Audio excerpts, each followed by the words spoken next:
Hey everybody, welcome back to my channel. My name is Stephanie Bree, and today I'm talking about what I think of portable video gaming. So, portable gaming. We're talking about Game Boy, Nintendo DS, Nintendo Switch, Sony PSP, Sega Game Gear, Atari Lynx, mobile devices, tablets, cell phones, and the like. But not laptops, because that's not really mobile gaming. That's just gaming on a laptop. So my first experience with what we consider portable gaming was back in the 90s. I got some Tiger handhelds and played those and didn't enjoy them one bit.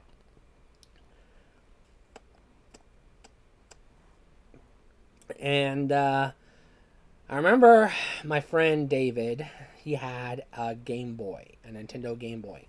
And my other friend, I don't remember his name, unfortunately. This is 35 years ago. He had a Game Gear, and I remember my friend who showed me his Game Boy, he had Tetris and he had Mario World, and I don't remember the third game. I remember playing it and being just bored. I remember asking him, where's the color? Can you turn the color on? And he's like, there is no color. And I'm like, well, what the fuck is the point? Then my friend showed me his Game Gear, and I was like, yes, this is good. He had Sonic the Hedgehog, he had Super Star Wars, and I don't remember the other games he had, but those were the two that I do remember him letting me play, and I loved it. I wanted a Game Gear so bad. I became enamored with Sega to the point that I was begging my parents to buy me a Genesis because I just wanted to play more Sega. I was over Nintendo. So in 1999, I had an opportunity to buy a Game Boy Pocket, and I took it. Now here's a case of somebody doing the right thing. I bought the Game Boy off of a kid, and I found out that the Game Boy was stolen. So I gave it back to the kid it was stolen from. Never asked for my money back or nothing from the other kid. I just like, here's your Game Boy. Sorry, I didn't know it was stolen.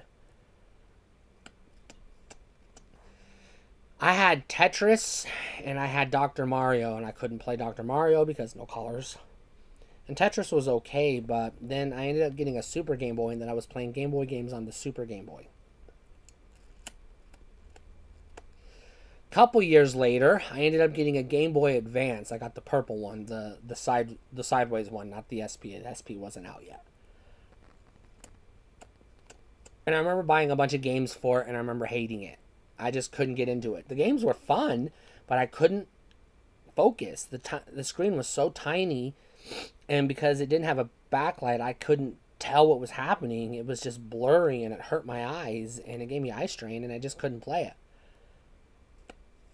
Fortunately, I had a GameCube, so I ended up buying the Game Boy Player, and I was able to play Game Boy games on my Game Boy Player. So I did enjoy the Game Boy Advance games library. I had tons and tons of them. Then a couple years go by, and I end up getting a Nintendo DS. Bought it at launch. And I ended up buying Super Mario 64 DS, and I ended up buying Tetris DS and Mario Kart DS, and then I just went nuts with the DS. I was all in on the DS. Now, it still hurt my eyes, but the screen was bigger and it was backlit, so it didn't hurt them as much. But I was playing a game. I don't remember what it was called. It was Banjo something. It was one of those, not Banjo. It was one of those Banjo Kazooie spin-offs, but I don't remember what it was called. Grunty or something like that, I don't remember. And I couldn't figure out the controls, and I was getting frustrated, and I got so angry that I slammed the case shut and slammed it on the table, and I broke the screen, the top screen. So then now I couldn't use it as a DS anymore. I could only use it as a GBA if I set the GBA to the bottom screen. And then I ended up buying a DS Lite to replace it when it came out. Well, something happened. I got heavy into piracy, and I was buying buttloads of external hard drives, 500 gigabyte USB hard drives. I had 6 or 7 of them, just stacks, terabytes of hard drives, terabytes of storage. And I needed to buy more hard drives. So I sold my DS, my Game Boy, and all my Game Boy games and all my DS games, and I used the money to buy more hard drives. A few years later, I got the itch. I wanted to go back to it, so I bought a Game Boy Advance again, and I bought a DS again. This time I got the Nerf Game Boy Advance, and I got a Game Boy Color to give it a try. Didn't like the Game Boy Color. Didn't care for the Game Boy Color library. None of the games interested me. The Game Boy Advance library had, I was into it previously, but I'd lost interest over the years as I was growing away from Nintendo, losing interest in Nintendo, and I wasn't having as much fun with Nintendo games as I had been in the past. So I sold it. And then I bought a Nintendo Switch. The Nintendo Switch is the last game console I will ever buy by Nintendo. And I sold it, and I'm not going to tell that story here. I've already told it before. And I bought a tablet. I bought a Galaxy gaming tablet. Downloaded a bunch of games for it. I had an iPhone, so I bought a bunch of games for it. Then I migrated to a Windows phone, and there's no fucking games for it. So I got rid of that piece of shit. And then I migrated over to Android, and I've been with Android ever since, and I just bought all my games back on Android.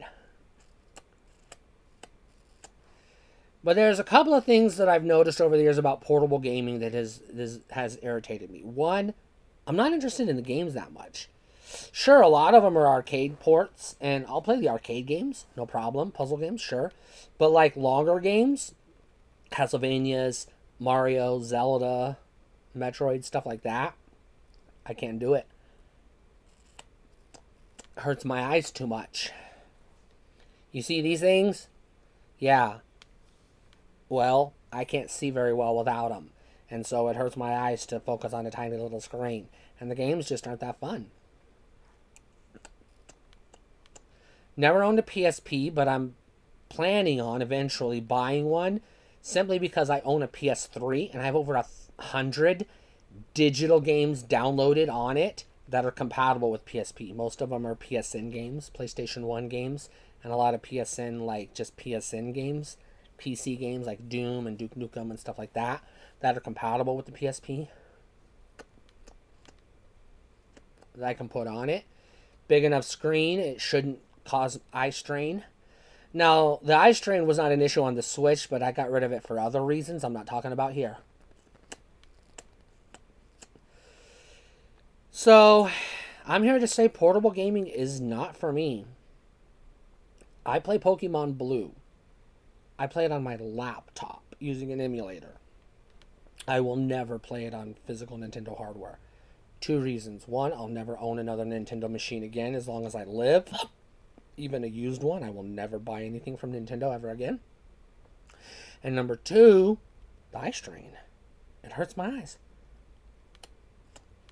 I'll play it on the laptop in full screen with, with filters and shaders and stuff, where it actually looks good and is playable and has color. So that's my portable gaming memories. Just not for me.